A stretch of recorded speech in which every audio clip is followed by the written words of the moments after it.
Uni Soviet berubah menjadi Rusia dengan Presiden Vladimir Putin. Putin tidak sedahsyat pendahulunya.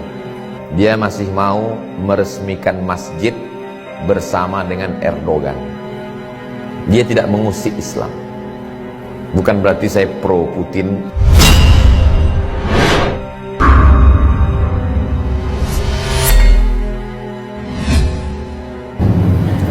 Negara ini dikuasai oleh Uni Soviet. Presiden terakhirnya Gorbachev. Ada yang mengatakan Gorbachev itu orang Bandung. Nama aslinya Cecep Gorbachev.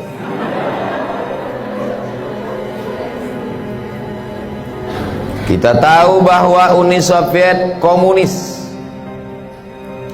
ateis, sosialis. Ekonominya sosialis. Akidah agamanya komunis, tidak ada Tuhan. Di antara tokohnya adalah Karl Marx.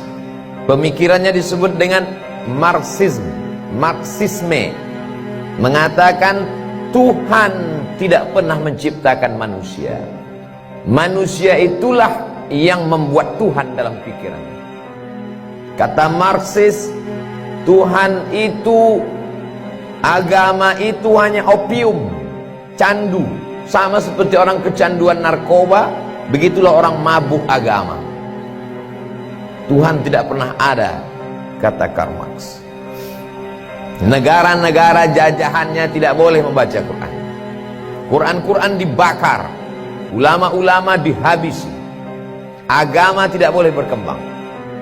Akhirnya datang Boris Yeltsin. Setelah itu tumbanglah Uni Soviet, dan negara-negara tadi merdeka, dan Soviet menjadi kecil, dan negara tidak sebesar dulu lagi. Ketika negara-negara jajahan Uni Soviet tadi merdeka, Uzbekistan, Tajikistan, Afghanistan, Kirgistan. Stan itu artinya bahasa Inggrisnya land, tanah. Orang Kurdi punya tanah namanya Kurdistan. Somat punya tanah namanya Somatstan.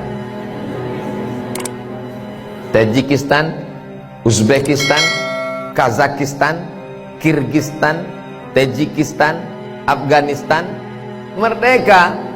Apakah mereka ini menjadi komunis dan tidak beragama? Ternyata setelah negeri-negeri ini merdeka, anak-anak kecilnya hafal Quran. Ya, Masya Allah dulu, cerita belum selesai. Dari mana anak-anak ini bisa hafal Quran? Ternyata di dalam kamar itu malam-malam tanahnya digali. Digali pasir tanah di kamar itu, lalu kemudian bagian atasnya ditutup pakai papan dan karpet. Anak-anak dimasukkan ke dalam, gelap, tidak dikasih lampu, menghafal Quran, memakai metode talqin.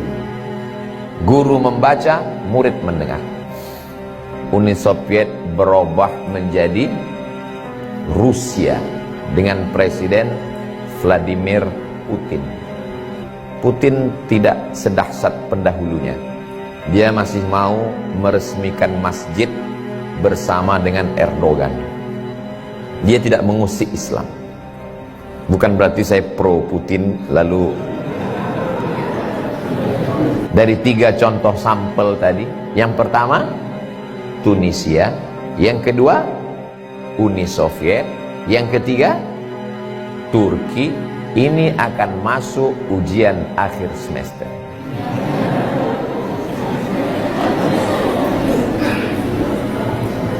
Kesimpulannya adalah jangan takut dengan penguasa yang zalim. Tapi kami nggak bisa berceramah seperti Ustadz. Ceramah ini berat, biar aku aja. Sanggup kalian dibully? Sanggup kalian nanti upload tiba-tiba lebih banyak unlike, dislike, Sanggup kalian diserang oleh buzzer, caci maki, sumpah serapah, kalian ngapal Quran. Bismillahirrahmanirrahim. Bismillahirrahmanirrahim. Idzas samaa'u fatarat. Idzas samaa'u fatarat. Wa idzal kawakibu tatharat. Wa idzal kawakibu tatharat. Wa idzal biharu fujirat. Tidak melihat Quran, tapi hafal Al-Quran. Gelap. Di tengah gelap itulah anak-anak itu menghafal Quran. Ketika tentara-tentara Uni Soviet datang, mereka diam, mereka sepi, mereka sunyi. Saat tentara tertidur malam, di malam itulah mereka mendidik anak-anak bertahajud dan menghafal Al-Quran. Terbukti janji Allah, inna nahnu nazzalna dzikra wa inna lahu lahafiz. Akhirnya apa yang terjadi? Begitu dideklarasikan negara pecah, Uni Soviet tumbang, berdiri Rusia, dan negara-negara kecil ini merdeka. Al-Quran sudah bangkit. Tidak ada yang bisa menghilangkan Islam dari suatu negeri. Kuncinya satu, lembaga pendidikan Al-Quran. Jadi walau apapun yang terjadi di suatu negeri, sezolim itu pun penguasanya, selama lembaga pendidikan Quran masih ada, Allah masih akan menolong negeri itu.